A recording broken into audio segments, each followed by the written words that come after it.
Bismillahirrahmanirrahim. Assalamualaikum warahmatullahi wabarakatuh. Perkenalkan, nama saya Rahmat Ridho Ramadan dengan NIM 247423033133. Saya dari Prodi Hukum Keluarga Islam kelas HKI A1. Di sini saya ingin menyelesaikan tugas UAS mata kuliah Psikologi Keluarga dengan dosen Ibu Nadia Nela Rosa, MPSI. Di sini saya mengambil judul kasus perceraian. Pada kesempatan kali ini, saya akan membahas sebuah kasus keluarga mengenai perceraian dalam rumah tangga yang terjadi akibat kurangnya komunikasi dan seringnya pertengkaran antara suami dan istri. Saya memilih kasus ini karena perceraian merupakan masalah yang cukup sering terjadi di masyarakat dan memiliki dampak besar baik terhadap pasangan maupun anak dalam keluarga tersebut. Nah, di sini ada 5 pembahasan, yaitu yang pertama ada deskripsi kasus, yang kedua ada analisis hukum positif, yang ketiga ada analisis hukum Islam, yang keempat ada pendapat sebagai calon penegak hukum keluarga Islam, yang terakhir ada kesimpulan. Baik, kita masuk yang pertama, yaitu deskripsi kasus. Kasus ini saya ambil dari salah satu berita di internet membahas tentang perceraian pasangan suami istri setelah beberapa tahun menjalani rumah tangga. Menurut sumber berita tersebut, awalnya hubungan rumah tangga mereka berjalan dengan baik dan terlihat harmonis. Namun, seiring berjalannya waktu mulai muncul berbagai permasalahan dalam keluarga, seperti kurangnya komunikasi, perbedaan pendapat, serta kesibukan masing-masing yang membuat hubungan menjadi renggang. Suami dan istri mulai sering bertengkar karena sulit memahami satu sama lain. Permasalahan kecil yang awalnya bisa diselesaikan dengan baik, lama-kelamaan menjadi konflik besar karena kurangnya keterbukaan dalam rumah tangga. Pertengkaran yang terus terjadi akhirnya membuat hubungan mereka semakin memburuk, hingga kedua belah pihak merasa sudah tidak nyaman lagi hidup bersama.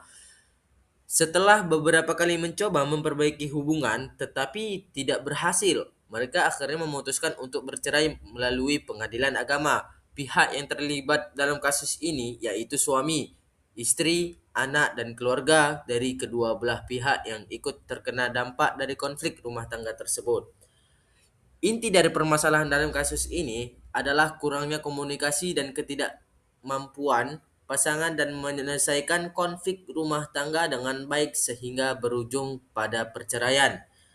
Baik, yang kedua kita masuk ke analisis hukum positif. Dalam hukum positif Indonesia, perceraian diatur dalam Undang-Undang Nomor 1 Tahun 1974 tentang perkawinan serta kompilasi hukum Islam. Pada pasal 39 Undang-Undang Perkawinan dijelaskan bahwa perceraian hanya dapat dilakukan di depan pengadilan setelah pengadilan berusaha mendamaikan kedua belah pihak. Hal ini menunjukkan bahwa negara sebenarnya tidak menginginkan perceraian terjadi secara mudah atau terburu-buru. Dalam kasus ini, perceraian terjadi karena hubungan rumah tangga sudah tidak harmonis dan sering terjadi pertengkaran secara terus-menerus. Hal tersebut termasuk salah satu alasan yang dapat digunakan untuk mengajukan perceraian di pengadilan agama. Selain itu, dalam rumah tangga suami dan istri memiliki hak dan kewajiban masing-masing. Suami memiliki kewajiban memberikan nafkah lahir dan batin kepada keluarga, sedangkan istri memiliki kewajiban menjaga keharmonisan rumah tangga. Namun, keduanya tetap harus saling menghormati, menjaga komunikasi, dan bekerja sama dalam membangun keluarga. Setelah perceraian terjadi, kedua orang tua tetap memiliki tanggung jawab terhadap anak, terutama dalam hal nafkah, pendidikan, kasih sayang, dan perlindungan anak. Dalam proses hukum, sebelum perceraian diputuskan biasanya dilakukan mediasi terlebih dahulu agar pasangan memiliki kesempatan untuk berdamai dan mempertahankan rumah tangga mereka. Baik, yang ketiga kita masuk ke analisis hukum Islam. Menurut hukum Islam, pernikahan merupakan ibadah dan ikatan suci yang harus dijaga dengan baik oleh suami dan istri. Islam mengajarkan bahwa dalam rumah tangga harus ada rasa saling menghormati, saling memahami, serta menjaga komunikasi yang baik agar tercipta keluarga yang harmonis dan penuh kasih sayang. Dalam Al-Quran dijelaskan bahwa suami dan istri harus saling memperlakukan pasangan dengan baik serta menjaga hubungan rumah tangga dengan penuh tanggung jawab. Perceraian memang diperbolehkan dalam Islam, tetapi merupakan perbuatan yang sangat dibenci oleh Allah Subhanahu wa taala apabila dilakukan tanpa alasan yang jelas. Oleh karena itu, Islam sangat menganjurkan penyelesaian masalah melalui musyawarah, nasihat keluarga maupun mediasi sebelum mengambil keputusan untuk bercerai. Dalam kompilasi hukum Islam juga dijelaskan bahwa perceraian dapat dilakukan apabila rumah tangga sudah tidak dapat dipertahankan lagi dan justru menimbulkan mudarat yang lebih besar bagi kedua belah pihak. Nilai keadilan dan kemaslahatan dalam Islam terlihat dari upaya menjaga hak suami, istri maupun anak setelah perceraian terjadi. Islam tidak hanya memikirkan putusnya hubungan suami istri, tetapi juga memperhatikan masa depan anak dan kesejahteraan keluarga. Baik, selanjutnya kita masuk ke pendapat sebagai calon penegak hukum keluarga Islam. Nah, menurut saya, kasus perceraian seperti ini sebenarnya dapat dicegah apabila pasangan suami istri memiliki komunikasi yang baik, saling terbuka atau sama sama lain.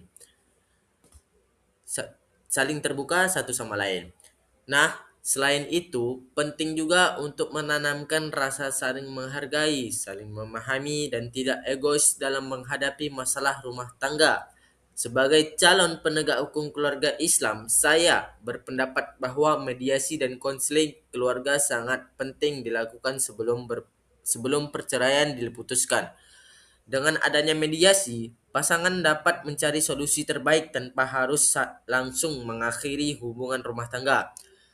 Perlindungan terhadap perempuan dan anak juga harus menjadi perhatian utama karena mereka sering menjadi pihak yang paling terdampak akibat perceraian. Masyarakat juga perlu diberikan edukasi hukum mengenai pentingnya menjaga keharmonisan rumah tangga, memahami hak dan kewajiban dalam keluarga, serta cara menyelesaikan konflik dengan baik.